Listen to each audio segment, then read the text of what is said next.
a very pleasant good morning to you wherever you are watching here at the start of 2025. Welcome to today's coverage, day number 2 of the 40th annual Smiley's Racing Products Tulsa Shootout, powered by NOS Energy Drink. Day 2 of the shootout, 120-something races on tap for you. 4 divisions will be heat racing, and they'll be into C and D mains by the end of the evening tonight. And cars already rolling down the ramp here just before 9 a.m. Central Standard Time to get this show underway. Glad to have you in with us.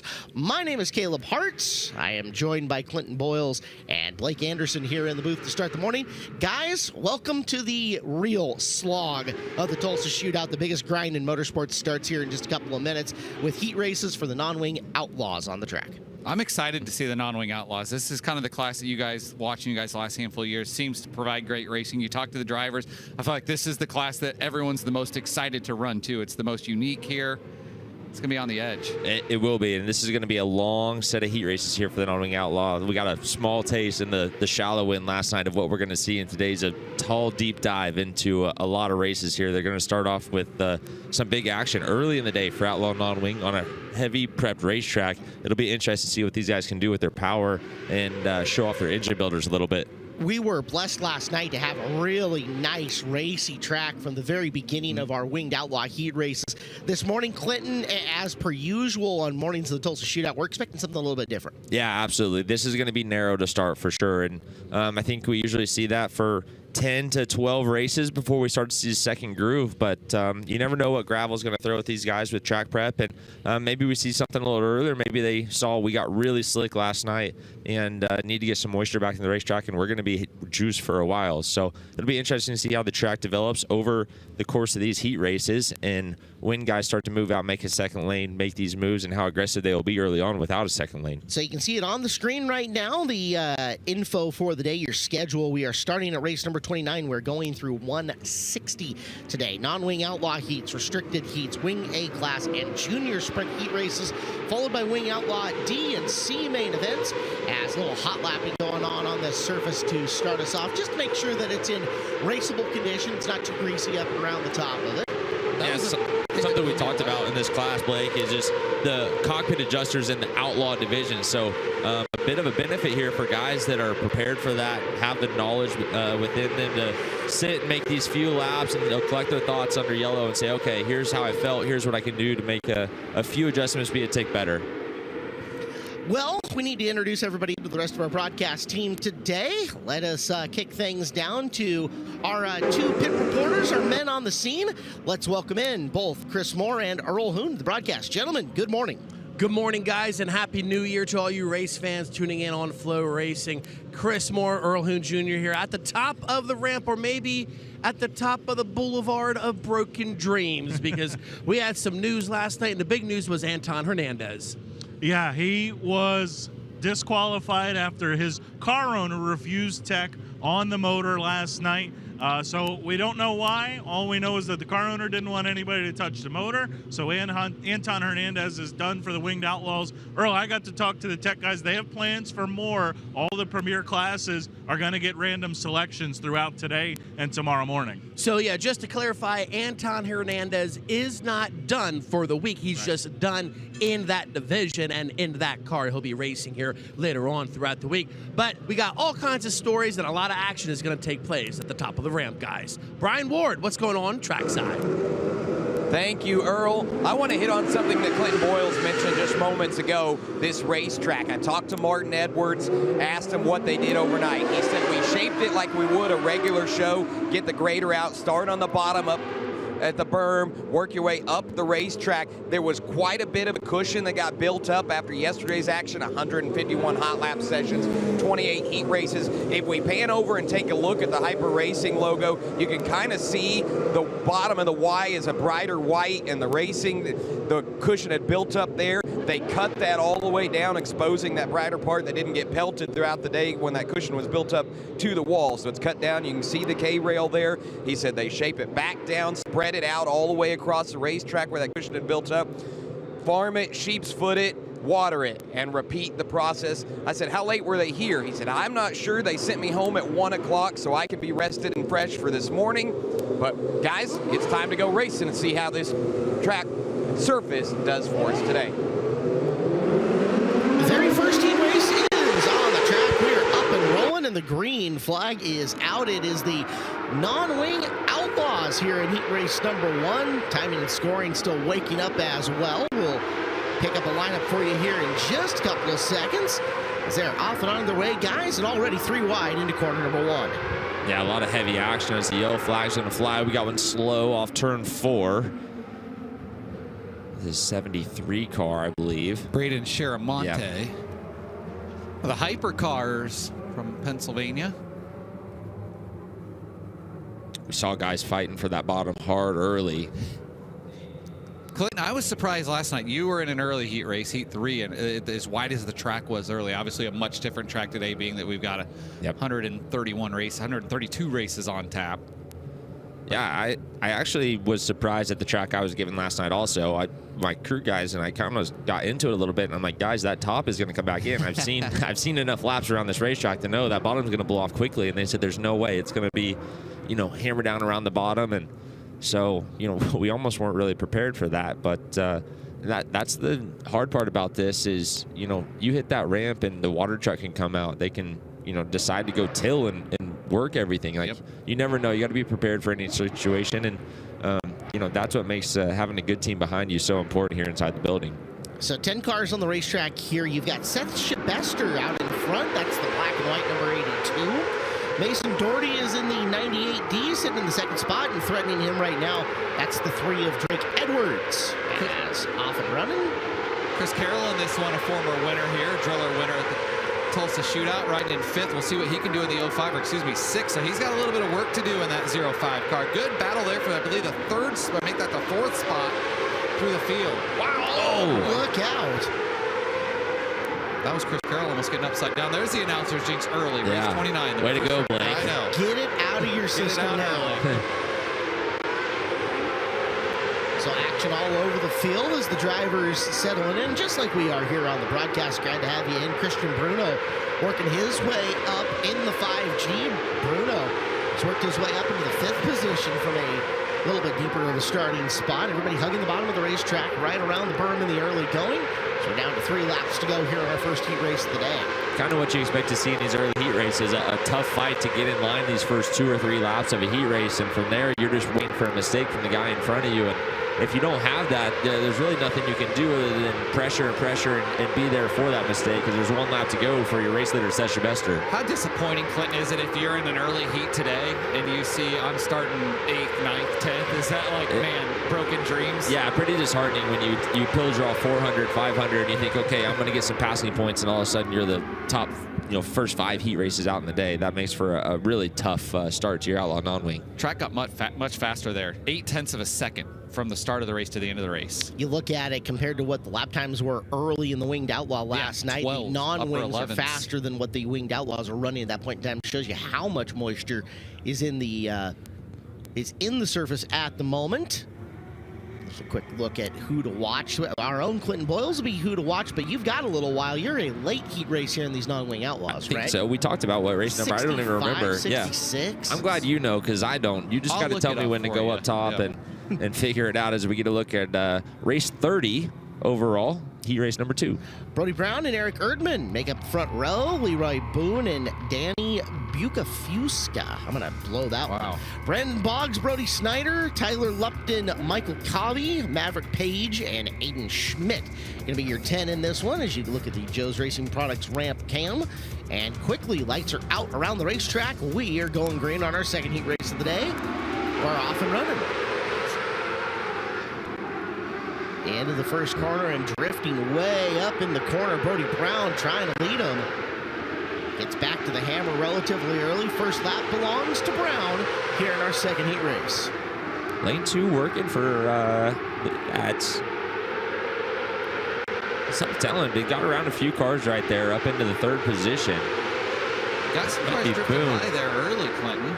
Yeah, Boone with some good moves early on, and that's what you have to do. Now he needs to fall in line and wait for seconds. Look a little further back. That's Boggs in the white car trying to sneak underneath. I guess would be Boone now. Driver recognition on these non-wing cars is really hard without big top wings, and the numbers out there is first time we're seeing a lot of them out there. Color schemes change year to year on this one. Work up on the high side. That's a nice move by Boggs to continue pushing his way forward. The white with light blue and black tail tank car. Trying to follow him through. I believe that's 4T of Lupton. Lupton does a good job of creating a hole and pushing forward. Down on the bottom, Brody Snyder, the black, white, and red, number 41, also looking to move forward. As Boggs, the 2B, rolling in. Trying to pick up more positions here. That is Erdman directly ahead of him, and Erdman in the third spot. Another thing to think about while we're out here, something you don't see all that often around the Expo, is having to pull tear-offs. I mean, this is a tight racetrack, and stuff happens really quick when you're trying to pull tear-offs and just make consistent laps. As Brody Brown takes home heat race win number 2 of the morning. So Brody Brown gets the win, our second new heat race winner of the event. As so far, no repeats from the Outlaw Heats. As let's kick things up top. Our first K1 Race Gear interview of the day. Earl Hoon has got Seth Shabester. Yeah, thank you, Caleb. And I guess if you're the first heat race of the day, you rather prefer to start on the pole because you know exactly what the track is going to be. It's going to be very wet and heavy out there. Yeah, drawing the number 1, it was kind of scary because knowing being the first race, you got to win. There's no other option if you want to continue on throughout the week. With drawing number 1, you have to win every race you touch the racetrack, and I knew being heavy, I had to just drive my race, and it was decent, but we're not going to get too happy yet. We got a lot more to finish and keep going. Seth Shabester, guys, winner of heat race number 1. Thank you. Seth Shabester handles timing and scoring at the Chili Bowl. Hey, there you go. Buck Fuska is how that would get. Wow. Chris Moore. On the spot. Well done, Chris. Clutch. He's in Northeast, guys. That was easy for me. Thank you. Cody Samuels, Cole Esgar, front row of this one. Justin Zimmerman, Alec Midkiff in row number 2. Cue ball's in this. Quentin Benson, we'll see him in just a couple of seconds. There's some big contact getting into 1 there. We're going to see some more getting into 3. I thought we were going to see some full body racing there for the 3rd spot. Right now, Cody Samuels leads the way, but the battle for the 2nd and 3rd spot between Cole Esgar and Cale Drake picking up. Esgar, Colorado kid, used to doing a little long-wing action. Peeking in down low. There's Drake showing him the right rear tire as he drives by him. Cale Drake takes over 2nd. Esgar's going to have to settle into position number 3 now. It is Zimmerman. That's the black, orange, and blue. Pretty familiar colors for Zimmerman here at the shootout. And Quentin Benson in the 17B. He's worked his way up to 5th using low groove. Working down to the bottom, and he's got a nice lane underneath Zimmerman if he can push through. See if he can find the forward bite to do it. Cue ball's made some really good laps. Just needs 1 mistake right here to Zimmerman. He's been solid right on the bottom of 3 and 4. You're going to see it. Just got to find a little drive down into 1. Meanwhile, split screen action. Battle for the lead is on between Samuels and Drake on the left-hand side. Samuels gave a little shot to the shorts there to try to take the lead, but then caught that berm there. And we got one upside down. Justin Zimmerman. Well, that's what you get. I'm just going to throw it out there. If that's how you want to drive someone into the corner, that's just a tough situation. As you would say, Caleb, some good right front bearing maintenance, though. Thank you. Props to Zimmerman on that one. So let's check in with Chris up top with Brody Brown, and then we will diagnose this accident a little bit further. Yeah, Brody Brown here, same story, another day here. It's heavy early, you draw the pole, got to feel a little bit relieved. You got nothing but pressure starting on the pole this early. Yeah, it's hard, and especially here, it's not the ideal point situation, but we made all we could out of it. Hopefully it's enough to get us into a qualifier to set our week up okay. Non-wing outlaw, but just focus ahead now to our A-class deal later today. But just thank you to everybody, Lot Auto Parts, C&K Properties, HLB Investments, Stevie and Nikki at Smith Titanium, Mike and Judy at Car and Fleet, just all the places. It's cool to come to Shootout and see all the people that help us so much stuff into my race car and everybody else out here all year long, and to see them face to face and just catch up. So that's one thing that I really like about this deal. Get to come see all the cool partners we have, and hopefully try and make them proud. There you go, guys. Brody Brown had a really good shootout last year. Looking for another one here in 25. Well, guys, here's the Ibach Springs replay of exactly how that went. There's Quentin Benson making his way forward and up and around. I feel like you just tried to spear him. I mean, no black and white. Like he went low down the straightaway and tried to go through him. Brian, what'd you see? Guys, the car is pretty much intact, minus one piece on the right front. The torsion arm is off on Zimmerman's right front, but he's going to continue without it. Oh, that's going to make the spring rate a little bit fun. Yeah, that's a... Also, you saw, watching the big screen here in the arena, Zimmerman drove back up, came around, and almost ran right across Quentin's nose as they were making the pace laps here. So the shenanigans may not be over. Might have some fun at the top of the ramp here in a couple minutes. Oh, big move there to the outside, Drake. He's got her down the back straightaway. What a run, Cale Drake. Flying the front end, couldn't stick it out of 4 yet. He's got a whole one more lap to figure it out. White flag's out. He's got it, Caleb, down the backstretch. A really good 1 and 2. Drake up on the hammer, and he's going to take home your heat race. Impressive Big stuff move, there. and Quentin Benson up to 3rd on the final lap also. Followed Drake around the top. Nice run, Cale Drake. Nice run, Quentin Benson. And now we're going to watch. We might have our first ramp action of the day. Heads up for guys up at the top. Zimmerman has been involved in top of the ramp shenanigans before. Earl's ready. You know he's ready. Earl's ready. He's he's our Don King up there. Not everyone wakes up as beautiful as you do, Caleb. I know.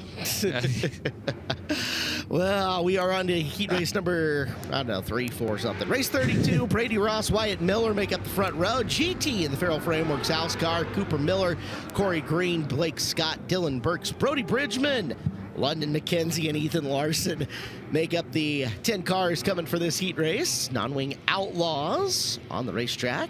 If anyone's awake in the Pacific Northwest, they might have just had a heart attack. Yeah, that's true. That is very true. Hope everyone's still doing okay back there. Most of the folks from where Caleb and I come from, it's only 7:13 a.m. I can promise you, I'm in bed. And if they had a New Year's party, they're definitely in bed. Green flag out on this one. On the outside groove, Wyatt Miller looking to make something happen. Brady Ross drifts up into the middle. There's GT down on the bottom. Son on the steering wheel. He's got a nice lane down low out of 2. If you're Wyatt Miller, don't panic here. You have speed on the outside, and you're going to get a yellow. That's not what he wanted to see. That's the 480 of Green. Green clean. Hard to see the 8 and the 0 on the tail tank, but hey, when you get 1,800 cars, trying to get everybody numbered correctly can be hard. Here's a look at the iBox Springs replay. Oh boy. Whoa. A little pirouette there. Got a little more munched than we thought. Cody Green. Oh, front end knocked out. It looks like. No. Earl, top of the ramp. Who you got, champ? I got Cale Drake with me, and Cale, walk me through those 2 laps from that restart because you were the first one to step out of line there, and I think you saw something on that top. Yeah, I went around the first corner coming into 1 and 2, and I stuck really nice. And I knew that he was gonna really slow roll the bottom to make sure that I didn't have a way to get under him, and I only had one way around him. So we full sent it around the top. You know, I'm just super blessed to have the best race car in the pits and the best engine powering me. So super grateful for Metric Cycles and Keith Kunz Motorsports supplying that, and the entire Factory 14 crew for giving me a badass race car. Cale Drake, a winner here at the Tulsa Shootout, guys, in heat race action. Cale's really mixing it up there on the suit. You notice he's got all 3 of the midget logos of the USAC across the center. That's just not a lot of guys will do that. I saw Torgerson had the same layout last night. You got to represent. Single file restart. We got 1 lap complete, 7 laps to go. Brady Ross, Gary Taylor, Wyatt Miller, Blake Scott, and now Cooper Miller will be your top 5 as we bring her back to green. Taylor got the left side tires onto the inside berm coming off of 4, costs him a car length. Let's see if he can rebound. There's Miller slinging it in way down low. Nice job, not panicking. Wyatt Miller. So pick second back up. Now bid for the lead in 1 and 2. Clinton called that. Said, Wyatt, stay calm, relax, and settle in. And I think he heard you, Clinton Boyles. Yeah, he did a great job. He doesn't always listen to his crew. We found out that last year. Sometimes he does, sometimes he doesn't. But right now, he's got to figure it out and working good in the 73M. Taylor trying to track him down in the second position. Flash back a couple of spots to the 95 of McKenzie. That's a battle for 6th and 7th. Make it 7th and 8th right now. Brody Bridgman trying to move forward in the 141. Larson, the 81L, amongst the other cars that you see involved in the action.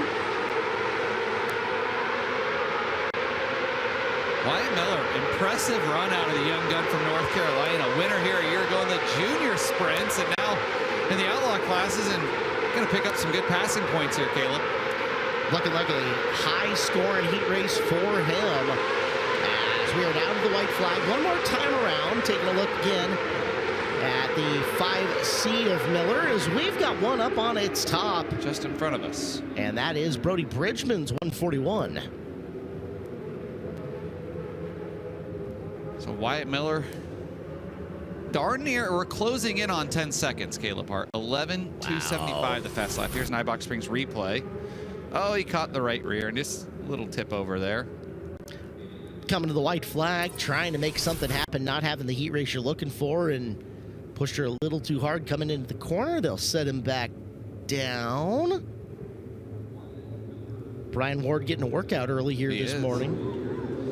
Yeah, guys, just checking out. You saw the replay there. It was just kind of a simple rollover once he got the right side up on that K-rail. He popped his visor up and started to take the steering wheel off, and then he clicks it back on, and he should be able to continue rolling here in the 141. Cooper Miller in fourth. I know who Chris Moore's rooting for. Cooper. He's a Cooper fan. Maybe of another sport, but Yeah, completely different sport. yeah.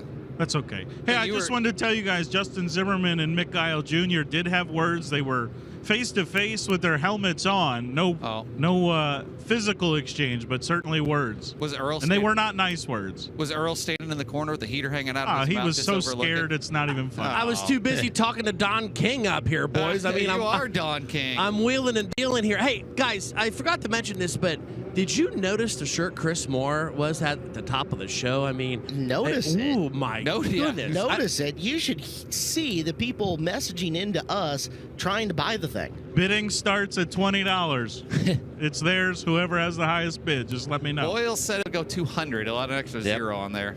I'll raise him 225. It's yours.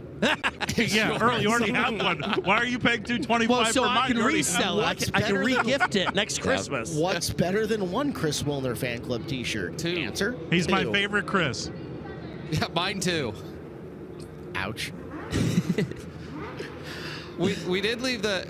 Did you notice last night we had a little New Year's Eve party at the Hampton Inn lobby? That's and right. Earl and Chris Moore both left together to watch the ball drop. Yankees, fifth inning. Yeah. Gotcha. Yeah, game 5. Nice. Wyatt Miller, Gary Taylor, green-white checkered coming out. We're going to overtime here in this heat race. Miller gets the start he was looking for as that gap opens up pretty significantly here down the back straightaway as we're down to 1 to go.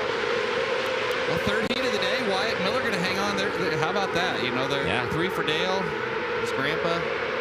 Pretty impressive stuff out of Wyatt Miller here to hang on. Very impressive. Especially the guys he had to get by to settle in there. You get a professional, Gary Taylor, Brady Ross right there, and Wyatt Miller just settled in. He'll pick up the heat race win. Gary Taylor second, Brady Ross third, Blake Scott fourth, and London McKenzie rounds out the top 5. So the action's on early here in non-wing outlaw heat races. Hey, there's the Joe's Racing Products ramp cam. There it is. In our next lineup, Dwayne Bartlett to the 9, Gavin Miller in the 71, Kyle Sheardon, Lance Griffith, Austin Torgerson, Blaine Button, Sophia Papp, Johnny Mack, Tanner Holm, and Matt Ebarb are your 10 going out for this one. Austin Torgerson up late last night in the final heat race of the night and up again early this morning. The draw treated him well. Yeah. Or maybe not. Should mention this is the Hyper Racing non-wing Outlaws, and a gigantic thank you to Hyper Racing, presenting sponsor on our broadcast here for FloRacing for the Tulsa Shootout, and a longtime supporter of the shootout here on Flo. Thanks to Mike and all the gang and their hundreds of race cars up in the pit area. We will get a couple of Hyper Racing tech segments coming up over the course of the broadcast as well. I'll make it clear, I'm not doing the tech segments this year. Why not? Yeah. Well, come on, Blake. Yeah. You have more sprint car experience than I do. You guys know me quite well. Clinton, you want me doing tech segment? You have seen me around a race car. I'll come. I'll spend a week with you at Knoxville Nationals maybe and help you work on the car. There you go. I'm sure We that'll need to get rolling. him into the seat for a night, right? We do need to get him into the seat. It would be a valuable experience. Potentially a 2-seater. Potentially. Well, Levi Hillier, I've done the iRacing over at the Hillier House, and quickly learned, probably better suited for this role than maybe in the seat. I'll tell you, the iRacing gig is way harder than an actual race car. Well, if I could do to me. it. I can't even make a lap on iRacing. But you need to Neither push can a I. reset button if you screw up. Yeah. I press that button quite often here at the Chili Bowl. Only 7 make Escape. the call for this heat race, by the way. So light heat race comparatively, as we're off in green flag. Good job by Gavin Miller there to make sure he doesn't jump the start. And a really well prepared Keith Kunz Motorsports 71M, and he's going to have to get crafty here to protect on Torgerson. Torgerson up early, like you said. A little smoke showing off the Miller car for just a hair. As it is Miller, Torgerson, Holm started, I want to say 7th on this field, up to 3rd. Started the back row. 6th, okay. So 6-3 early for Tanner Holm. As he's got a nice little point scoring run. Holm has been one of those sneaky guys who year after year ends up making an A main event in a couple of different ones. I think Blaine Button with a flat right front, and he is pulled to the infield. That's going to end his heat race early. It's the 9 car of Bartlett. Gavin Miller really stretching his legs out here. To no surprise. I mean, very impressive young race car driver from Pennsylvania, USAC National Midget winner. Didn't have a ride down here for the Outlaw divisions. Convinced Keith to bring some cars down who wasn't going to bring anything at all. Keith said he put in some extra work on the midgets to be ready for Chili Bowl and loaded up and came down here. So Keith must think very highly of Gavin Miller, their chances to win as he takes the white flag. 4-time feature winner on the year, also an Extreme Outlaw Midget winner at Jacksonville. So Miller's got the resume, and so far showing that it was a good choice to put him in the race car as he's going to win this heat race. Follow him up with Torgerson and Holm, 1, 2, and 3. Some young talent showing out here in this heat. What doesn't Tanner Holm drive? I mean, he's a guy from up in our neck of the woods, Caleb. He's on the pavement. He's on the dirt at Skagit, in a midget, in a sprint car. Drove a super late model for a hair. Well, from one Miller to the other, Gavin Miller on the track, Wyatt Miller up top with Chris Moore. Yeah, Wyatt Miller continuing to make a name for himself here at the Tulsa Shootout. Wyatt, you start 2nd. You fell back to 3rd early. Were you nervous at all that you were in trouble when you lost that spot? Yeah, I was definitely nervous. I didn't think I was going to get back up to the lead, at least. But we somehow did it. Just kind of on that restart, got underneath the guy in 2nd, and then got the guy for the lead in 1 and 2. Good job. Thank you. There you go, guys. Wyatt Miller found his way from 3rd to 1st in that heat race. Thank you, Chris. Next heat race is on the track. Lickety split. Eric Botello and Skylar Jacobs, Jace Park, Brant Twitty, Zach Gorski, Cortland Stevens, Brandon Carr, KTJ, Bryant Dawson, and Ronnie Dawson. Sneaky good heat race here for the early morning, guys. Let's see if the racetrack will lend you some good racing action as we're starting to get wider, starting to produce better grooves. It's Botello and Jacobs leading them down. I don't know if that start's going to stick, but boy, did Botello get slingshotted out of the corner and down the front straight. So far, so good. Green lights stay on. KTJ with early move to fight his way to the bottom and buy a few cars as he looks further forward, already up into the 5th position from 8th. Kevin Thomas Jr. is in the white with copper reflective numbers car. And there he is, coming off the bottom of the corner, working down low on Carr. He's going to sling his way into 4th. Kevin Thomas Jr. Carr handling well, good power. Continuing working forward. There is Chase Park, Zach Gorski. Park in the CB Industries ride. Gorski looking down low. Front end gets twitchy on him. Now Kevin Thomas Jr. rolls in. That breaks Gorski's momentum, and KT trying to sneak in there. If he can get one more as the caution flag flies. Brent Twitty in the 4K.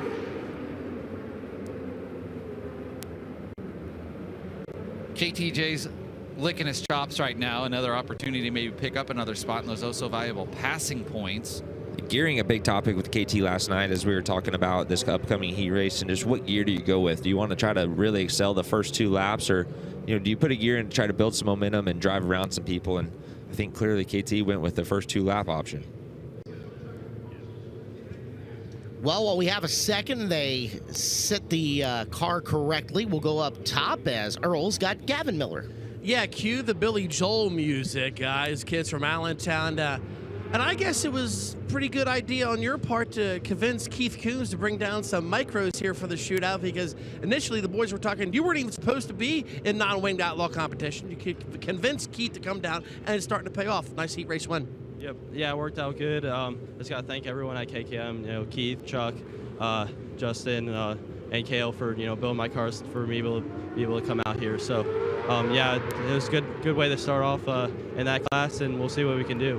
Guys, the KKM team is starting to make some noise early on here in the shootout. Earl, Gavin is rivaling Emerson Axum for hairdo of the morning.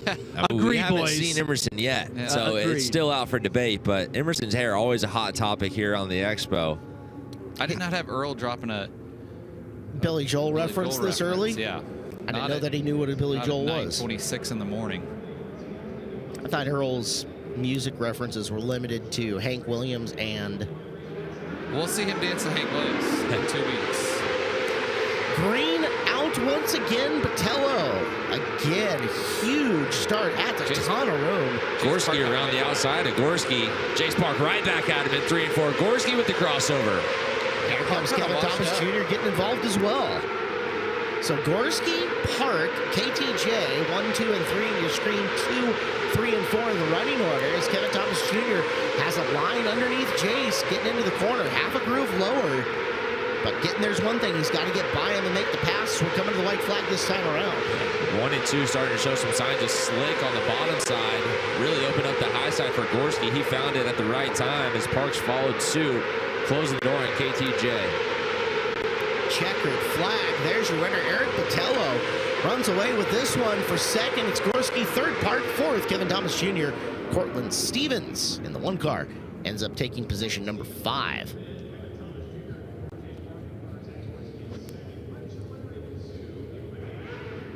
Action continues to storm along here at the 40th annual Smiley's Racing Products Tulsa Shootout, powered by NOS Energy Drink here on FloRacing.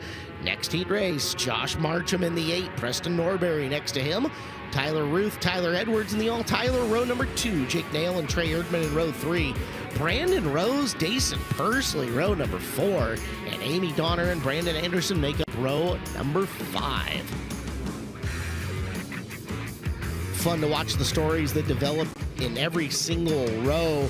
Every race has got somebody to watch or some kind of story to follow along with here at the Tulsa Shootout. That's how much talent is in this field, and it just keeps getting more talented as the years go on, Blake. Dason Pursley, the USAC NOS Energy Drink National Midget Champion this year, going to be running full-time with Kubota High Limit Racing for Tom Book.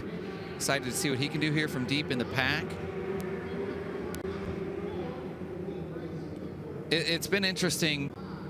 I mean, you guys have lived it the last couple of years to kind of watch some of the star power really develop. It's developed stars, but it also has attracted some big names in racing here at the Tulsa Shootout. Yeah, absolutely. And you just never know who's going to pop in this building and who's going to decide to make a run. Guys to go away for a few years, guys come back, and there's never a lack of star power top to bottom here at the Tulsa Shootout.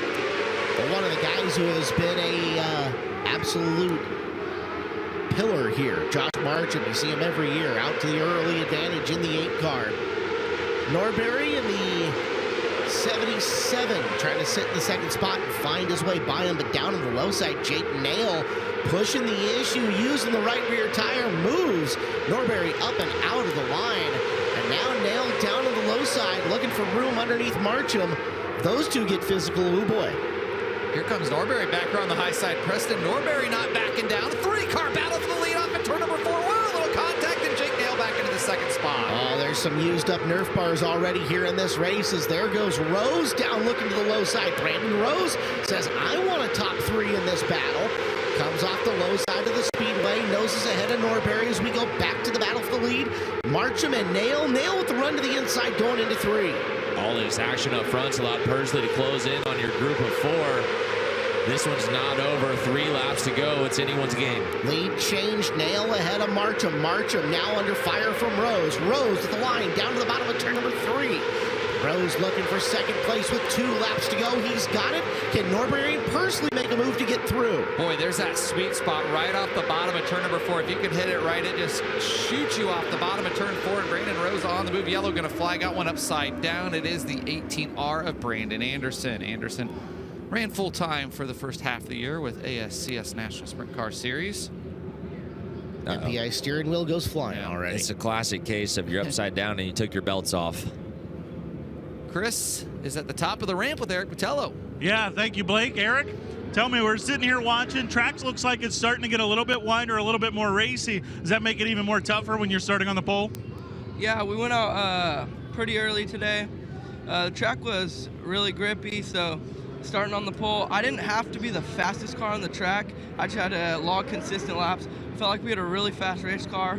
I couldn't thank everyone enough that gets me out here. My mom, my dad, my sister, my grandma, my grandpa, aunts and uncles, On Point Grading and Paving, Brian Furtado, everyone that helps me. All right, good job. Thank you. There you go, guys. Eric Botello, an impressive heat race win. iBox Springs replay of what we saw. And, big I bet that was a digger. Oh, wow. Yeah. The late fence shake shows you how long he was crashing before he made contact with the fence. He got in with a safety lot of cruise. speed, and then you saw that front end biking up just at the end of our speed shot there in the corner. And, of course, our speed shot here is brought to you by Rod End Supply, the Rod End Supply Speed Shop cameras located all over the Expo Raceway. Always thankful for Bob Douglas and the crew over at Rod End Supply, longtime sponsors of myself, so I'm for sure going to plug them, but longtime supporters of racing in general. Seems like every racing series you see throughout the country, they are a sponsor of something within them. So you got some Rod End Supply on the Vermeer 55, I'm sure. Of course, yep. Fully decked out, Rod End Supply on my midget, ready for Chili Bowl.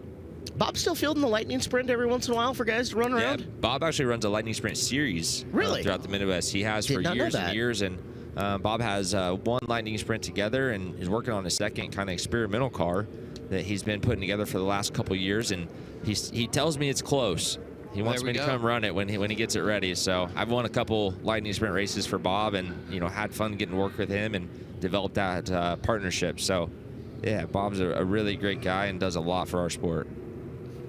Well, I see Brian on hand. I'll get a word in with Brandon here in just a second. Well, I thought he was going to hop on another one. They were going to give him a ride. Probably won't get a word in here as they're going to pull him away. He was a little bit shaken up, but he is going to go recover and get ready for some more racing in that 18 car. He had a rough 2024 with an arm injury that made him sit out for quite a while. Not the best start to 2025, so they'll go get her fixed up and try again. Brian, I know it's early in the week, but I've seen you get crafty with some buggy rides. I think you could have squeezed one in there if you really wanted to. Got to build his confidence. Yeah. 9.5 hours into the year, and we're already critiquing Brian about not. I know. Right? Tough on him. It's tough out here. We expect a lot from Brian. Does good work. During our last interview at the top of the ramp, you can see Cody Cordell standing in the background. Cody Cordell taking over the tech director role here at the Tulsa Shootout and Chili Bowl, and we've already seen things in place that have ended guys' weekends, and he's up there bright and early this morning, making sure nothing gets snuck by him. Talked to him last night in the tech area in between interviews, checking bore and stroke on random cars. I think they did 4 or 5 of them that was random pulls. Colt Kirkman, Aiden Gatewood, Anton Hernandez that we talked about. I know those three of the 4, and Sam Johnson were the 4 that they by random check. Yeah. And that's not necessarily not necessarily all winners, although it ended up being 3 of 4 heat race winners who ended up getting checked. They had a couple things they checked, but obviously the big ones there with the bore and stroke. So green is out. We are green-white checkered coming here on the restart as Rose trying to work for the lead. Norberry gets up and around the 8 of March for 3rd. White flag is out one more time around. There's Pursley looking for 4th. Rose is going to get one run on Nail. Nail holds strong, takes the heat race win. Eventful couple of laps there. Jake Nail, another one of those shootout veterans, ends up taking the Outlaw Non-Wing heat race win. So far, no repeat heat race winners. So far. Still relatively early. Look at Caleb over there. So I wish we could get the camera on him. The glasses go up, then they come back down. It's a process. It's a process. Maybe McKim can do us a favor at some point. Caleb, who's in this next team? Keegan Osentowski and Dustin Hamelman make up row 1. Dalton Gabbard, Colin Hutchinson, Dalton Moss, Levi Kuntz, Sheldon Creed, Bradley Cox, John Antonino, and Autumn Christie make up 10 cars here in this one. Figured we get the tongue roll there. We had one yesterday. Would you like random fact on this one? I'll give it, sure. I love random facts. So, of all the guys in this heat race, Dustin Hamelman is wearing an old Caleb Hart driver suit. Oh my, that's a relic. Okay. How it's 9 years old. I hope that still passes SF5 rating. Right? Caleb, a former Northwest Focus midget starter at Skagit Speedway. Yeah. Very successful. I ran 15th that night. It was great. Down the back straightaway we run as out to the early advantage from the inside of row number 1 goes Osentowski, guy who travels all over the country to run. We saw him at Deming Speedway this year contesting Clay Cup. He's got your early lead. Gabbard and Mosk second and third. Well, a little bit more single file action in this one, Clinton. I thought it was going to get good after the last one, but now they're starting to bump and bang a little bit on the move. There goes Sheldon Creed picking up a spot. He'll move into that third spot. And boy, as I say that, it's getting chaotic. They're playing nice for a minute. Oh, there is no such thing as nice. Christie coming through, past Coons up into the 4th position. Great run for Autumn Christie, starting tailback on the field. Coons in one of the Michael Carver rental rides out of Pennsylvania. Trying to make his mark here in non-wing outlaw. Sheldon Creed not done yet. He's trying to fight up into your 2nd position on Gabbard. Gabbard under fire from Sheldon Creed. Creed down low, big power as he works down the back straightaway. Fires his way up and into 2nd. He's not done yet, guys. Sheldon Creed's making a run to your leader, Osentowski. Really like his outside in move in 1 and 2. Look for it here. He's going to run high here, high into 1 and turn down off 2. Keegan under some duress coming into this final lap. Creed, big momentum. Can he do it? Throws her in on the bottom. Across the nose he comes. All for naught. Nada. Caution flag out on the racetrack. Antonio's 93A. Antonino. Oh, it looks like Antonio, does it not? It does. Okay. Antonino.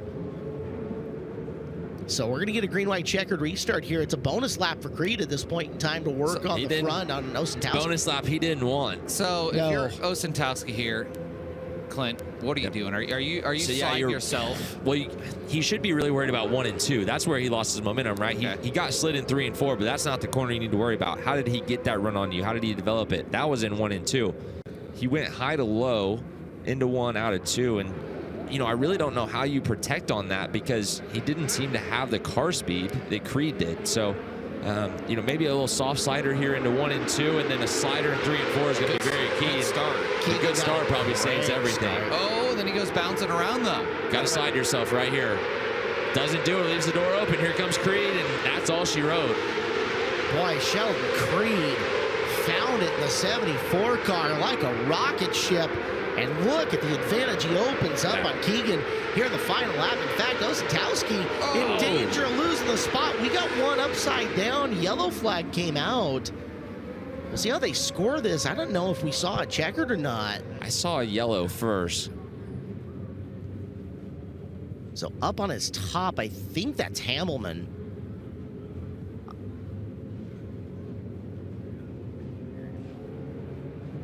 Dustin was not feeling well yesterday. I knew that walking through the pit area. So let's get a Ibach Springs replay. And there it starts. There it ends. Left the we had a car around to begin with.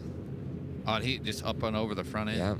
Some slight contact. Got him turned the wrong way. And the motor hanging out the left side. As soon as you get that side headed downwind, it's up and over you go. That engine only had dyno time on it prior to yesterday, and unfortunately now it's got upside down time on it after 2 heat races. You do see the driver out of the car, trying to get the car back in neutral here. Always a good side. Brian's down there. Whenever you're ready, Brian, take it away. Yeah, we'll get Dustin over to the side-by-side and see if I can get a word in. He just takes the headstock off. As soon as we get him moving, we will get a word in here with him. Guys, I'll turn the mic on here in just a second. Good look at the purple belts inside there. And there we go, Brian. Yeah, hopped on the ride for you. A wild one there. You got some air time. First off, how you feeling? I'm all right. Still a little sick from earlier this week, but that'd be good. We'll put it back together. So you got up in the wall there and you came down pretty hard. They get you rolled over. You tossed the helmet in the seat. Were there some frustrations from what started that? No, just people driving over their heads. It'll be all right. Guys, the theme of the shootout. Big John gonna go get some work on this car.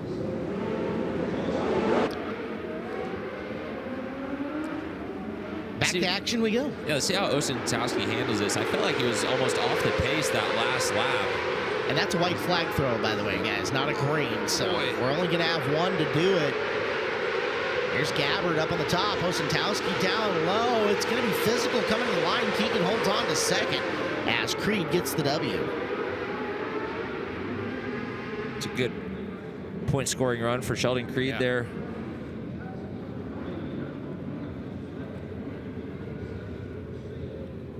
Well, Earl up top, the K1 Race Gear interview with Jake Nail. Yeah, Jake Nail, a veteran in the Now 600 series. And Jake, you were just telling me, just because you got the win in the heat race doesn't maybe exactly guarantee you a spot in the qualifier, because you've been let down before by how the points shake out in the shootout. Yeah, I mean, I just hope it hits the invert right. I don't want to start in the pole. Hopefully that's enough points to where I hit the top four, maybe start third. Not really sure. It just kind of depends on everybody else, but you know, it gives us a shot at it, and we'll go from there. Jake Nail, guys, told me right when he got out of the car he did not want to see that yellow flag. But 2 laps to go, he got very nervous, and he said he normally doesn't look at the screen there in turn 2, but he had to at that end of that heat race. Next heat's on the track. That's Ricky Thornton Jr. sitting on the pole of this one. Outside of him, Eric Braunmeyer, Dalton Pereira in this one, Brecken Reese, Cade Yeager, Brexton Weeger, Garrett Benson, Brody Graham, Owen Hendricks, and Jaden Barnes, your 10 competitors. And Ricky Thornton Jr. looking good. He leads lap number 1 up around the high side of the speedway, or at least what considers is the high side of the speedway here early in the day. It's about where the middle is going to be later on in the program, but right now it'll have to work because we've got action in and behind them. Braunmeyer fading back a spot as Weeger comes forward. Braxton Weeger's got the spot. Now working behind him, Pereira in the 51, and Pereira chasing Graham in the 66. He uses the bottom. Look out, Braunmeyer comes up, almost kisses the wall in the back straightaway. Ricky Thornton Jr. just continued to lay down fast laps, 11.407 as he continues to stretch that lead out. And he's one of the busy guys in the building, running 4 divisions, teammates with Clinton Boyles. And what a start by him there, Clinton, to slide up and get to the high side and squeeze off the guy on the outside of the front row. Yeah, I didn't have the best jump off turn 4. Really had to get across the nose of the guy into turn 1. And from there on out has set sail on the field. Really a top 2 breakaway with him and Brecken Reese. There's Garrett Benson, you see, finally getting things up, going, and moving forward. So Benson in the 2G took him a couple of laps to get that car up and moving. Benson now sits in position number 6 and still has a ways to go if he can figure it out. However, this one's over. The 31-time feature winner in 2024 has got his first heat race tally of 2025 from Ricky Thornton Jr. Won in a modified, IMCA modified, open modified, super late model, micro, Street stock car. Yeah. I mean, the guy he does it all. Chris Moore, he's got Sheldon Creed at the top of the ramp. Yes, sir. Sheldon Creed. Sheldon, you told me you didn't even party last night. You wanted to come out here, start the new year off right. This thing looked like a rocket ship right from the jump.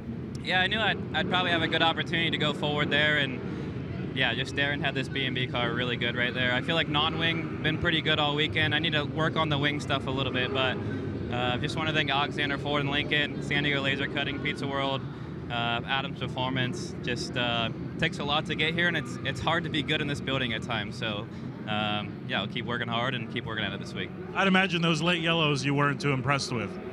The first one, when I first passed him for the lead, I didn't want that one. But then once I got the lead back from him, I thought I was good enough in 1 and 2 to get away. So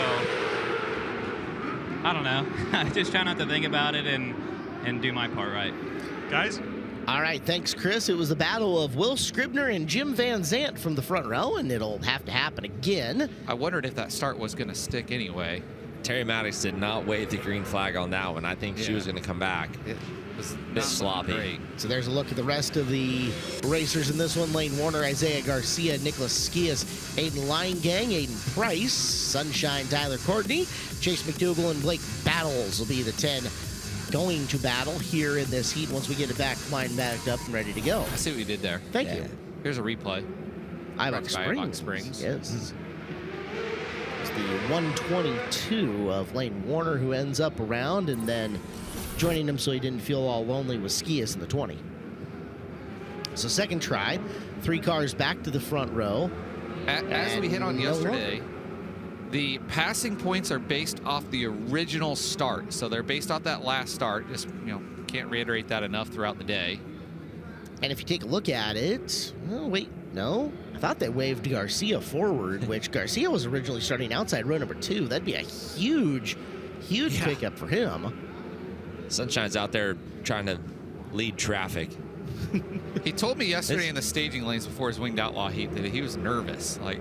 This has to be the best shot he's ever had at a driller as far as the shootout goes inside this building. I mean, he's had some great runs before, and Blake, obviously, you've called a million races that showcase his talent, but I don't know what car you could sit inside this building that can make you feel more confident than Jake Hagopian's own car. Driving for Jake, you got to feel like you're in. That could be where a bit of the nerves come from. Just high expectations in a building like this. Green flag is out. That's Isaiah Garcia jumping way out. But he'll get saved there. 0 for 2 on good starts for Sunshine, but 2 for 2 on Yellows. Calamity Corner.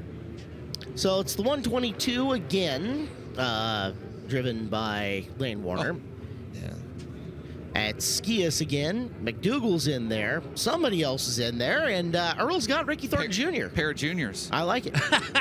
Yeah, RTJ with me, guys, and I just told you, you can't let your teammate Clinton Boyles get one up on you here now, can you? No, for sure. At least I feel like now we kind of match. Like he went off the pole, I went off the pole. Yesterday, my E-main performance wasn't very promising, but overall, just happy. Our Indy race parts, 10J cars are really good.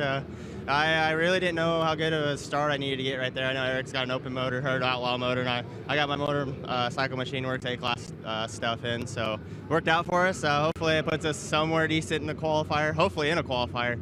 I don't know, the way the points are, there's so much passion this year already. The track's been phenomenal. Hopefully it's good the rest of the day. RTJ guys here. I told you yesterday during the broadcast that I got a feeling that the Indy race parts cars are going to be a force to be reckoned with here at the 40th running of the Tulsa Shootout. Earl went out on a limb with that one. Yeah, that's tough call there when you have Emerson Axum and RTJ in some race cars. RTJ rolls off the tongue a lot easier than EHJ. Earl? Hey guys, I just real quick, you talked about all the things that RTJ races. Before I die, he's going to be in a big block. I'm going to make it happen. We were in St. Louis at the Gateway Dirt Nationals, and Chris Moore was working on that. He was working on that. Chris Moore is always trying to piece rides together. Yeah, I got a call from some of his buddies up in the Northeast wanting to run midgets, and he's tried to get me in a big block modified. We could probably, I just want our big blocks to be a part of this whole, sprint car. Everybody's doing everything. Nobody's coming to run big blocks, and they're awesome race cars. Your big blocks are not forgot about. Just ask Blake Kearns. He's the biggest head big block modified fan there is. I like it. Well, you guys are going to learn about one of them here in race 47 and 2 of them at Chili Bowl. If you play your cards right, Clint, Caleb and I could pull some strings, maybe get you in a Hornet or a Sporty Sprint at Skagit Speedway. I would love that. I went to Skagit and had more fun than I should have had running in the positions that we ran in with the sprint car. But Skagit is a phenomenal facility. The best back view of a racetrack as Lane Warner's looking to get, looks like some seatbelt help here. I'm guessing, yeah. But man, I've never made it out to that area until this year. A phenomenal area. And sprint car racing should be, I don't even know the right word. Should be prominent out there. I mean, it's what you guys have done out there, what Kevin Rudine has done out there is phenomenal. And if there's anyone listening that is like trying to pick out, okay, where do we want to go watch some races this year? The Skagit race with High Limit is a phenomenal 3-day weekend to go be a part of. Wow. Checks in the mail. Yeah. We'll get that. I like it. We loved Therese on the horn. We loved having you guys. We did. Like, Yeah. our It was a high great limit event. weekend was incredible. Top to Phenomenal bottom. crowd. All of it shown right here on FloRacing. Crowds were great. Weather was perfect. We're going to let McKim come back this year. On purpose? Chet has to come back. We got to have Chet, but McKim will let him come back. Here we go. This is the third time's a charm. Sun shining. Oh, no. No, Easy, they kept going. Easy, Blake. Tough start there for Tyler Courtney. Was started for. There he goes, up on the high side. Let's see what he can do here. That's some of the aggressively patient style there from Tyler. Get that first lap in, and okay, let's let this 14 eat. Uh-oh, he's got company here. Down working the bottom, trying to pick up the car number on that is, I want to say that's Isaiah. Yeah, Oh, it's right. Okay. Aiden Price, who well connected as we have a caution, one upside down in the middle of 1 and 2, the 3B. There's Jim Van Zandt. Chili Bowl runner. 3E would be Will Scribner. Will Scribner. Yeah. I saw the 3, got excited. I'm sorry, Jim. Oh, Belt's coming off quick. He is not. Oh, Happy New Year. Well, You know, that's this is where vastly we more love to effective have- if you get the arm restraints unhooked, right? Because you can get the arm out further, a little more extended. Oh, now we're going he's going back in. See, this is where you got to be smart about your moves. You used to say, just say it's broke, boys. Just toe her on back. You can't climb back in once you got out. Brian's on the scene. We'll give him a second to get all set up. Will Scribner not having a happy heat race. We're going to get a double. Oh, thought we were going to maybe get the old double bird there. He just took the scenic route, walking around the vehicle. He's going to keep the helmet on. Yes. Brian? I'm going to hop on here and see if I can get a word in. He's going to unhook the helmet. There it comes off. Earbuds are out. A wild one there for you. And then you have some gestures when you stand up out of the car. Tell me about it. I just kind of got dive bombed. That's part of it, I guess. So we'll fix it and see what happens. Coming into that corner, what did you see there that caused that incident? I just tried to go high. We were just a little off and tried to go a little high and got fed a right rear on entry. So part of it. So. Well, they're going to take the 3 back to the pit area after this one and make the repairs. So Aiden Price pressuring Tyler Courtney there before that yellow. Aiden, really big year out at Millbridge, well connected with the Larson family. His family takes care of Owen Larson's race cars out there, and a really, really talented driver in his own right. So cool to see Aiden Price pressuring Tyler here. And only at a place like the Shootout, you can come here and race against guys like that on this stage where you almost have the advantage. Kings Royal champion, all-star champion. Down at the bottom, that is Courtney trying to get underneath Aiden Linegang, who is in the second position. Linegang is trying to find his way up to Isaiah Garcia, who's just been camped out at the front of this field and saying, okay, guys, you have all your fun back there. Tyler Courtney with a handful in the 14 car, getting absolutely rowdy out there under pressure from 2 cars. That's Battles in the 14, Price in the 49. 14, 14, and 49 getting after it. Here comes Battles down to the bottom. Took a run at the left rear of Sunshine through the corner, couldn't make it work. And now Price to the low side, looking to make his way up into 4th. He's got it, but a beautiful crossover from Battles. Retakes the position down the back straightaway. Aiden Price comes right back at him, gives him a little wheel, takes a spot back. Boy, getting for the 4th spot, getting good. And now Price sets his sights back on Tyler Courtney. Can he rope him back in? But the hourglass running empty. 1 to go for Isaiah Garcia. Action back in the field really good, but it's been Garcia, who originally started outside row number 2, just got out in front, got past the carnage in the front of the field, and walked the dog here in the heat race. It is Isaiah Garcia taking the win over Linegang, Courtney Price, and Battles. That was a good one. There's a lot that happened over the course of that. Yeah. That was our first of those. Okay. All right. Which will happen. Quite a few of them, 120-something races that we'll bring to you today here on FloRacing, and we are just getting started. Joe's Racing Products Ramp Cam and our lineup for race 39. Ryan Timms and Jason Seacrest are on the front row.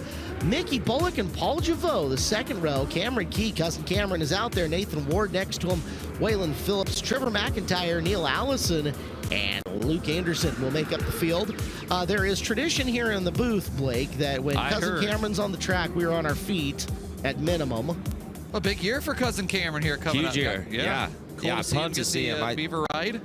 Tell everyone he's way more talented than I've ever been. Just never got to showcase it, and had a great couple years down here the last few years. A great year last year, and hopefully another one this year.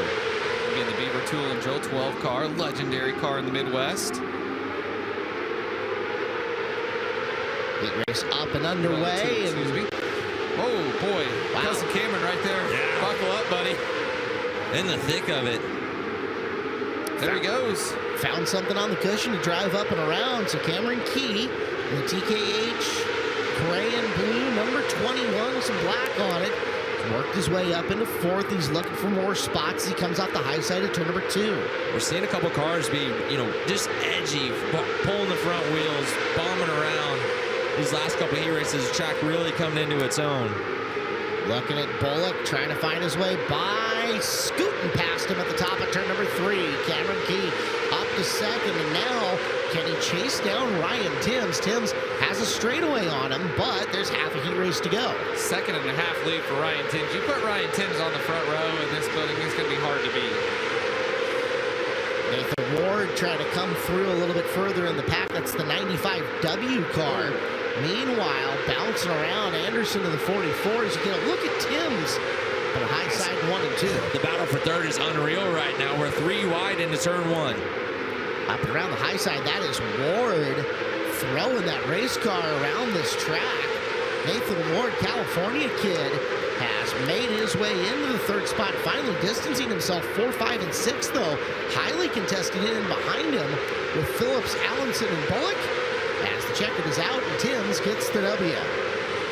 Cousin Cameron got about a second off Ryan Timms' lead there in 4 laps. 2 guys with big years ahead of them in a 410 sprint car. Ryan Timms in the Shane Liebig car. And I would say both those guys extremely reserved in the pit area. Guys don't talk a lot, don't say too much. When they get in a race car, they have swagger like none other. Agreed. Well, let's check in up top. We've got a K1 Race Gear interview. It is Isaiah Garcia at the top of the ramp. Yeah, Isaiah, that was a pretty wild heat race there. A lot going on early. Seemed like you were able to settle in, though, despite all that chaos. Yeah, I had a little nerves this morning, but it was an early heat race, but all went well for us. Tell me about your race car. It seemed like you could kind of move around there up front. Yeah, man. Jim Randy at Hype Racing and F&M Performance got me dialed in, and Johnny B with Bowling Speed Performance got the motor running really good, so we should be right. All right, there you go, guys. Isaiah Garcia, another one out here early and off to a good start. Well, next heat race to the track. Trey Schleitzer and Cash Lovenberg front row. Shyla Ernst, Alex Caldwell, Russ Dysinger, Kate Cowles, Bladen Graham, Brandon Lewis, Jimmy Leal, and Corbin Ruschenberg. There are some young racers here in this group that are absolutely going to be huge names in our sport. Let's watch and see what they can do. We won't even have enough time to touch on all of them, but see what they do on the racetrack and make a name for themselves. The green is out. And Terry didn't really throw the green. We'll see if it sticks. Lights are not on yet. Let's say Terry, the classic. Yeah, that's not really a good start. Let's see what Terry. Quite side by side, but knock your pull center back in a row. Levenberg did a good job to drive back around him to get into turn 1.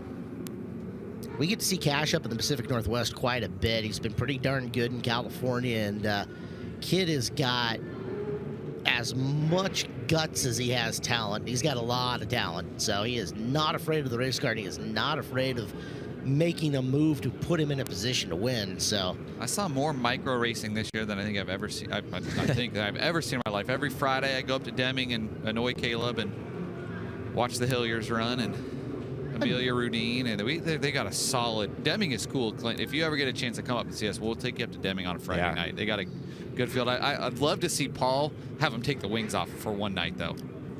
Hey guys, I want to chime in here real quick. Ryan Timms light at the scales. Wow. Cousin Cameron with a heat race win. There you go. Chalk it down.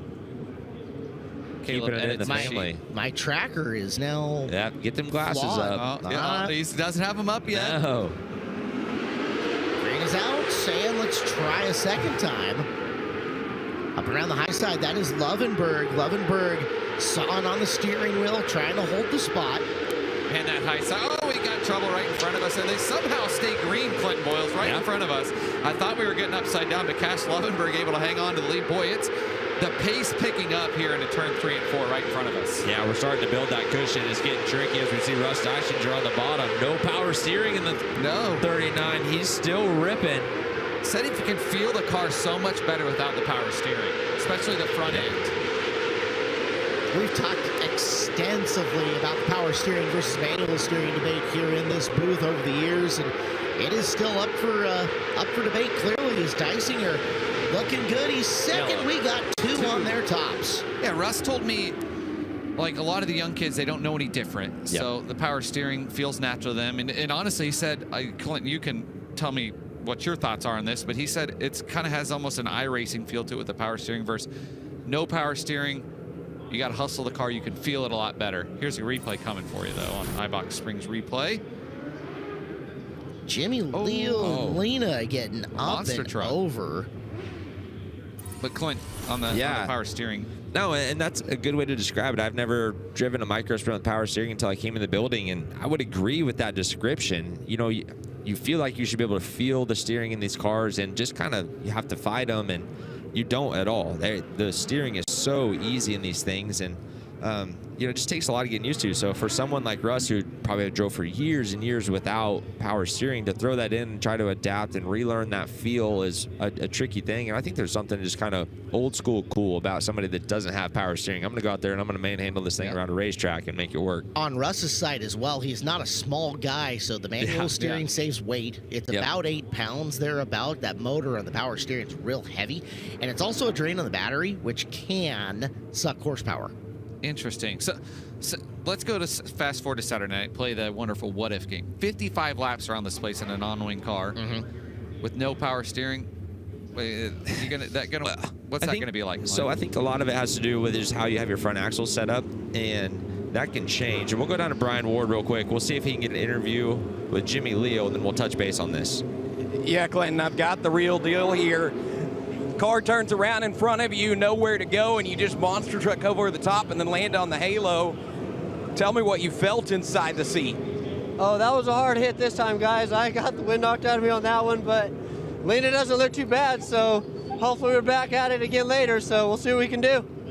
That's right, guys. It looks like the most significant damage was a Nerf bar that's a bit pushed back into the right rear tire. All the torsion arms and bars look pretty decent here, so shouldn't be significant repairs on the 3L. So we're getting back to it. The heat race will kick back up and underway. Cash Lovenberg continues to lead. Russ Dysinger right up on him. As we're back to green, Lovenberg off the cushion. Dysinger touches the Nerf bar but saves it. And down off the bottom, I think is that Ruschenberg from almost dead last to third? Yeah. Big run, Corbin Ruschenberg. Up into the 4th spot. Corbin Ruschenberg on the move. Trey Scribner has that 3rd spot right now, but they're all over the map right now. Corbin Ruschenberg has some work to do to close in on that 3rd spot. That was actually Trey Schleicher in the 3rd spot, making his way through. Now Ruschenberg with the move on Schleicher as we look forward to your 1st and 2nd place runners. Levenberg, Dysinger, Schleicher, Megan Ruschenberg, Schleicher, Caldwell, and it was Bladen Graham who just got by him. So Graham, one of the other young hotshots out of California. White flag out one more time around. Everybody finally spreading out a little bit. And Ruschenberg got back Schleicher for the 3rd spot. So he'll pick up another. That's the back row to 3rd. Big passing points there. Huge run for Corbin. Cash Lovenberg looked good though up front. Impressive run for him. To wrap up our thoughts on the power steering, you can change your front axle timing and roll caster into it to adjust that feel in your hands, Blake, and kind of make your power steering and your non-power steering feel similar as far as weight in the steering wheel. I think it just has a different feel to it overall. Interesting. Good stuff there. All right, up top, yes. Thanks, guys. Yeah, I got Cameron Key with me. You were just told the news about Ryan Timms being light at the scales. Your thoughts about that? I mean, people always say like you don't want to win that way, but down here it doesn't matter. 5-1 is really good points, and that's good for the week. So, but I mean, I feel like I needed to yell there. I feel like I was reeling him in pretty good. Had super good speed there. Car was great. So last night didn't quite go our way. So to do that this morning feels good rolling into the week. Cameron Key, guys, his new year is getting a little better. I'll put a second cherry on top of this too, and we talked about the 55 lapper with the power steering. You roll that axle back, you are making that motor on the power steering work harder as well, and they will fail if you put too much rollback into the axle every once in a while. So Logan Julian, Tyler Walton, front row. If Tyler Walton wins this heat, Earl's got to interview him. All right. Emerson Axum, Jordan Clary, Dylan Berglund, Bruce Newland Jr., Jaden Friesen, Colton Robinson, Alan Sane, and Michael Branham. Might be a chance to see what Emerson's hair looks like here this morning, right? Logan Julian, the IRA Rookie of the Year. They're on FloRacing. You got a big year coming up for him. He's in the Gibbsville Cheese Ride, the Cheesemobile. Tyler Walton, former shootout winner in lightning sprint action back in the day. See him at Port Royal occasionally. He's from Mifflintown, just down the road. Motel 6 in Mifflintown, a popular spot. Chris Moore. Chris Moore up top, K1 Race Gear interview. He's got Cash Levenberg. Yeah, I didn't realize we were ready. I thought you guys were about to go green. Cash, tell me, track has already started to change. What did you feel like up there on the top side? It felt good. I just knew I needed to keep on running as hard as I could because the guys behind me are pretty fast and can't give up the spot. Good job. Thank you. There you go. Cash Levenberg rolls the top side to a heat race win. It is interesting being at the top of the ramp doing these interviews to watch the crew guys' reactions when you win a heat race. I mean, there's a lot of elation up there, but there's also, you can feel a sense of relief when some guys roll up there. We were talking about nerves and such like that earlier with regards to Tyler Courtney. The car owners are feeling that as well. I got a chance to talk to Jake a little bit, and he's nervous up at the top of that, even having a superstar driver in the seat of his car. They want to make sure they're giving them the absolute best chance to win as green is out. And early here in this one, all eyes will be on Axum, who's in the third spot coming off the corner, hunting the battle for the lead up front between Walton and Julian. That's Walton in the neon-colored car shooting to the lead down the back straightaway. Juniata Beverage on the 14 car, proud sponsor at Port Royal, but what a battle for the top side. Here comes Emerson Axum to the inside for a second. He'll take it from Logan Julian, and now Tyler Walton and Emerson Axum going to duke it out for a heat race win. Axum's got really good speed through the center of the corner. He makes up a ton of ground through there. Down to the bottom, sliding up to the cushion. Walton, good crossover, but here comes round two through the corner. Emerson Axum again, center speed through 3 and 4. Incredible as he takes the lead. Smart move by Axum to protect the slide job there back into one. Now going to try to get some momentum and run away from Walton. Going to be 3 laps to go this time by Emerson Axum, stretching his legs here at the Expo Raceway Center. Axum, Walton, Julian rolling back in on Walton, trying to pick up an important position for his scoring. Down to the bottom and getting involved in this one. That's Jaden Friesen in the 2F. Friesen trying to be in this top 2 battle, and he's going to have the Red Seas part for him on the bottom of the racetrack. BOGO there for Jaden Friesen. Buy one, get one free with Logan Julian and Tyler Walton coming together. White flag in the air, 1 to go, and Emerson Axum running away. This battle for second, third, and fourth has been good. Clary gets involved in 5th as Axum takes the win with ease. Friesen ends up in the 2 spot. Julian, Walton, and Clary round out your top 5. Guys, Emerson Axum last night said, I almost have to have a heat race like I had last night to get me motivated, get us, as a team, get us mad. Just come in here where we're ready to fight and kick some. It was a late night Whataburger. Yeah, I think that was the call there for him. He raced mad there. Yeah. I mean, with the point to prove, and when you're Emerson Axum inside this building, you almost have to race with a chip on your shoulder to say, guys, I've won a couple of these things. I'm ready to rip. We'll take a look at race number 42. Corey Kelly, Gunnar Pio, Jasper Zigafuse, and Thomas Kunzman Jr., Aaron Jennings, Bradley Hewish, Noah Gass, Caleb Scarborough, Wout Hoffmans, and Jacob Lucas making up 10 here for the Hyper Racing Non-Wing Outlaw race number 42. Hoffmans, we've seen him in a 410 quite a bit over here, but as we know, kind of started his American racing career right here at the Shootout. got a heat race win last night. He did. Very cool deal. Chance to talk to him up the top of the ramp with the K1 Race Gear interview. Now buried a little bit in this one, sitting in position number 9. If he can win this one, he's going to be the happiest man in the building. Well, eyes are going to be on Tommy Koonsman starting in that second row. See if he can make his way up and by Corey Kelly, your pole sitter battle of a couple of those hypers that we've seen so often here at the shootout. Koonsman, we talked about it last night on that very short handful of list of guys that you would have thought would have had a driller by now. He's been so good here in this building over the last 6-7 seasons. But just not a whole lot of opportunities. And close, well, doesn't send you home with a driller. Off and running, green flag is out. Cars banging, beating together. We've got one slowing on the back straightaway. No gas. He will limp it into the pit area. Is he far enough off the racetrack is the question. Answer, yes. P.O. leads lap number 1, Kelly in pursuit. Tommy Koonsman Jr. saw him back a little bit. We'll see if he can get back in the saddle and jump up a couple of spots as Corey Kelly takes the lead there. He'll lead lap number 2. A lot of contact with Koonsman in this race, just back and forth trying to fight his way through. Just hasn't found a clean line and still dropping anchor. Not what you expect to see. I almost wonder if he has like a right rear tire going down. The thing just looks rolled up and laid over. All the way back to 6th is Koonsman as Kelly has assumed the lead. Top 6 though, all over each other. Kelly unable to separate, battle for the lead on the left. Zigafuse and Pio still up there searching for the position. Big bomb slider through the corner. Somehow no contact between them as Kelly holds the top spot. They are leaning on each other through 1 and 2. There comes Koonsman. He'll pick up a spot. Like the kind of came to life there, Clinton. I think you're right. It looked early. Something definitely seemed off. Caught a clean line. Calm, cool, and collected. He's found the bottom side of the racetrack, and he's going to get a yellow to regroup here. Wonder, though, the way the start of the race happened, Man, he maybe didn't want to see it stay green. So slowing in and around the bottom, I'm going to say Scarborough through there. I believe you're right. Yeah. 43C. So it's Kelly, P.O. Koonsman has rallied back to 3rd. Zigafuse and Lucas from 10th to 5th. Nice run, Jacob Lucas.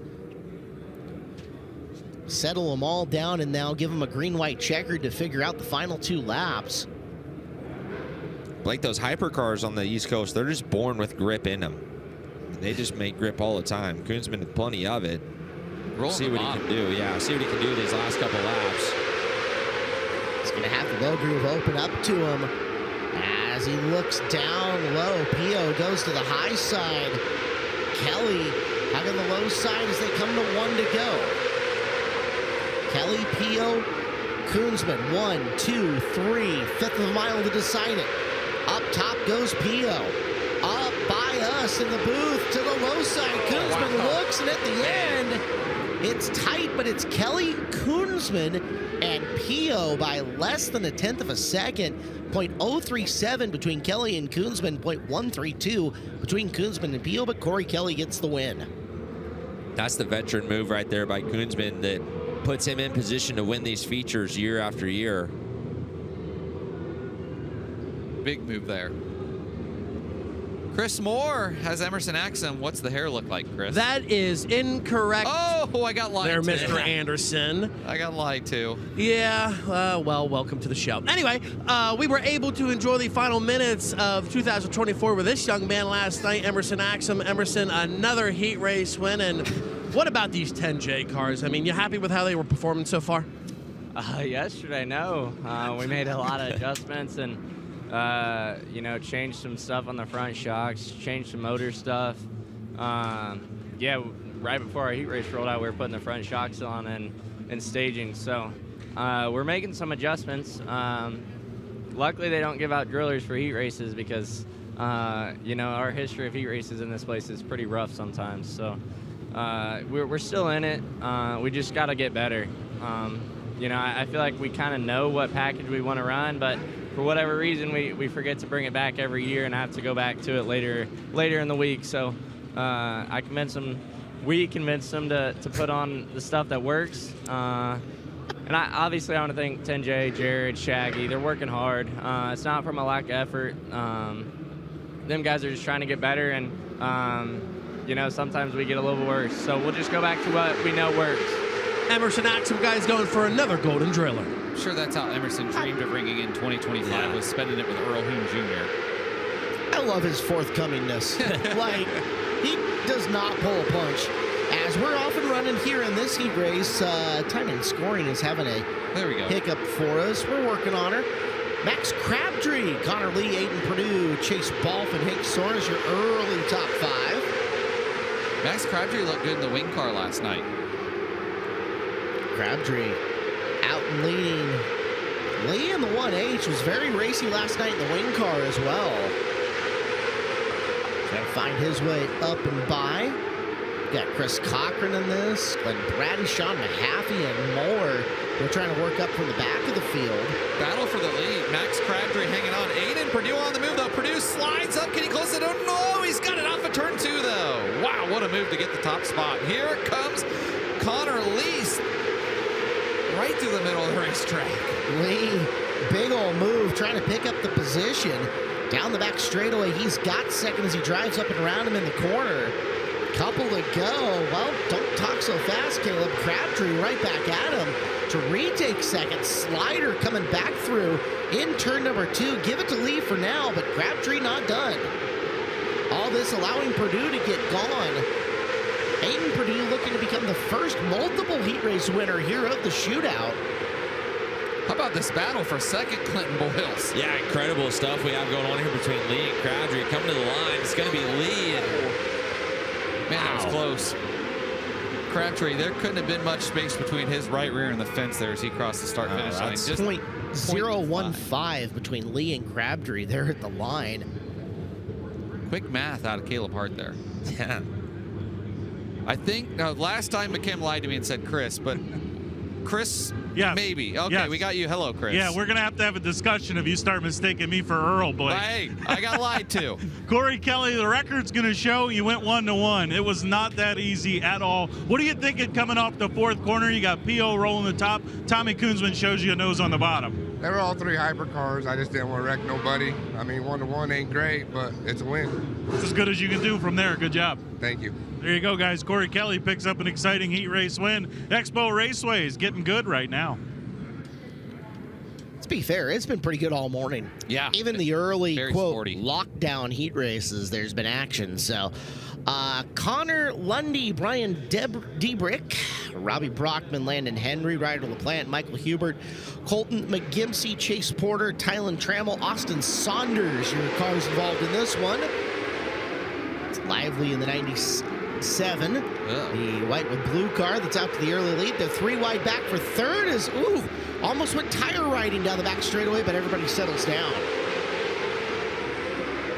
Now we got one slowing off the pace. We're still under green flag conditions, but pulling off to the inside. I believe that's Brockman 74. So settle in, settle down. Finally, some drivers trying to go. Chase Porter in the 16 trying to thread the needle through the middle. Porter finds some room, and he has got the spot, but coming back to the low side, Ryder LaPlante looking for some racing room. Porter down on the bottom. Now looking for second from Lundy. Lundy driving away up on the high side. Porter up to the top of 3 and 4. Hubert in the 56, Saunders in the 82, duking it out in and behind him. Action all over the Expo Raceway right now here at Hyper Racing Non-Wing Outlaw Heat Races. Guys almost running above the cushion in 1 and 2. It's a bit of a lower line, and guys getting up in it, trying to turn down. We see the hop, a lot of moisture up there to be had. As opposed to last night, Clinton, too. It's a chunky cushion up there, not thin. They really do have something nice to lean on if they can abuse it. Yeah, we talk about how when you race on the racetrack, it's going to develop different throughout the day compared to when we had practice yesterday. And the track is coming in nice here. 1 lap to go in this heat race. That's LaPlante who just ceded the spot to Saunders in getting by. So Austin Saunders takes the spot and goes, but it's the one-way performance, number 11, of Landon Henry, who ends up running away with this one. Henry gets the victory by 1.4 seconds over Connor Lundy. Landon had a brother, had a big year. Caleb had a big year in Northwest Ohio, and Landon had a big year in the go-karts out at Cycle Land. feel He like I picked was up the seeing 250 championship out there. I feel like I was seeing Caleb post Victory Lane pictures of Landon and family and Victory Lane quite often. Up top we go. We've got another K1 Race Gear interview. Yeah, guys, I got Aiden Purdue with me, 4th to the win. And how closely you're going to watch the rest of these heat races, and do you think that performance is good enough to get you in a qualifier? Yeah, you know, I definitely think that'll put us good for a qualifier. You know, it's not as many passing points as I, wanted or could have gotten, but I think that's going to be good enough for us. Track's really racy this morning. It's awesome, man. Shootout's always fun. There's a lot of pressure involved, but as a driver, it's the coolest thing ever. I look forward to it every year. Got to thank all the guys who've gotten me here, man. Tim Burton trucking from back home, Weldon Fertilizer, Kim Stream Race Fuels, all you guys, Flo, and everybody for watching, man. It's pretty cool. Kim Stream Race Fuels, Bandit Shock, CSI, Garrett with CSI, man, hooking us up today. So I'm pumped, man. Can't wait to get back here. That is Aiden Purdue, fellas. Thanks, Earl. Next heat race on track. Highland in the 5X got the early lead in this one. McLaughlin, Beinhauer, and Moore coming after him. Chase Highland, speaking of CSI, another guy riding on CSI shocks there is Chase Highland. He'll lead lap number 2 and start to pull away. But the battle back in the pack for about 4th and 5th, really getting good in turns 3 and 4. Cars side by side all over the place. I think that's Darren Brown's 11D that you see working the cushion right now. Beinhauer looking to pick up a spot. Hinton in the yellow car. And behind him sits in the 6th position. Brown, I believe, a lot of dwarf car experience, if I remember correctly, thanks to the K-Man for the knowledge on that. Down south. As you look back at your lead, Highland and Brody McLaughlin now after it. McLaughlin parks her down to the bottom of 1 and 2, side by side for just a blink of an eye, coming through the corner. Connection between the front ends of the car. Both of them will drive away for the time being as we're down to 2 laps to go.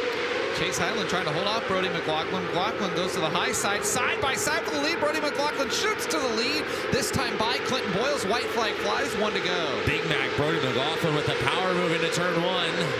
Chase Highland trying to mount and charge back at him in the final lap. Jumps over the cushion, going to open himself up to 3rd from Whitney.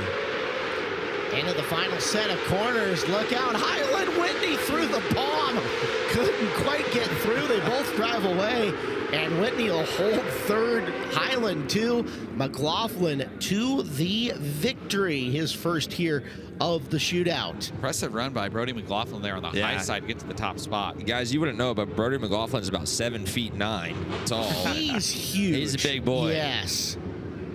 All right, up top we go. Chris Moore's got a K1 Race Gear interview. Yeah, I've got the other end of the spectrum here. Landon Henry, his 3rd race ever in a micro sprint. You get a Tulsa Shootout heat race win. What made you want to come down here? And why was your race car, why were you so comfortable out there out front?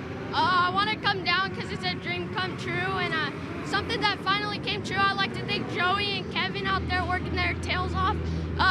Joe, Bob, Brian, and Coy, and everyone else who helps me. Cornerstone Financial, Swindell, Speed Lab, Victory, Fuel, Arthur Tax Service, and everyone else who helps me. Guys, Mom and Dad and the rest of the crew happy down here for Landon Henry.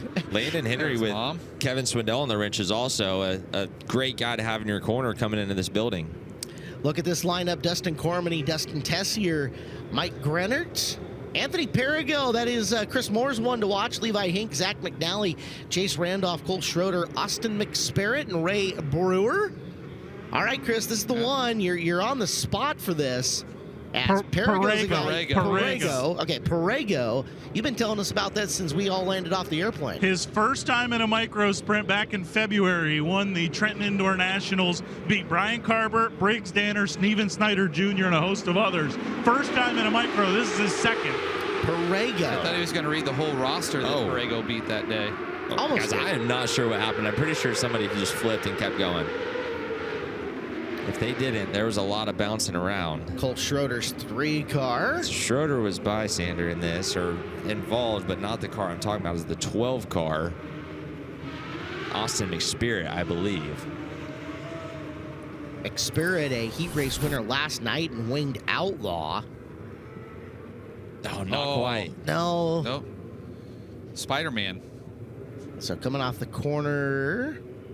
Levi Hink with the big lane change there, and well, everybody survives. Yeah. At least for now. You got Zach McNally actually, who was involved in that. All right, so settle down. Second try. They'll sit 2x2. Yellow lights stay on as you guys are watching live coverage of the 40th annual Smiley's Racing Products Tulsa Shootout, powered by NOS Energy Drink here on FloRacing. Coverage all day long, brought to you by Hyper Racing as well. I'm Caleb Hart, he's Clinton Boyles, and Blake Anderson. Starting the new year with you. Happy 2025, wherever you guys are watching from. Whether it's still early in the morning or trending towards lunchtime. Off and rolling into the first corner. Cormany off the bottom of the racetrack has got your early lead here in this heat race. Heat race number 45 on our docket today. Or race 45, I should say. We're going all the way deep into the night. Over 120 individual events scheduled for you today here on Flow. Randolph, the 15, big move through the corner. He's going to sneak out that spot. Anthony Parego nowhere to go there, had to lift because Randolph and Cormany nearly came together battling for the lead. Parego trying to settle into that third position behind him. Tessier and Schroeder. Schroeder, after that first lap, up and not quite over, but straight down, has rebounded quite nicely all the way up into fourth. I think he was starting 10th on this in the original order. So Schroeder, man, this Montana is a hometown, really ripping the top of the speedway, and he's made some big points here in this heat race. A look at Chase Randolph, your leader. Chase, Oklahoma local, working the high side of the speedway.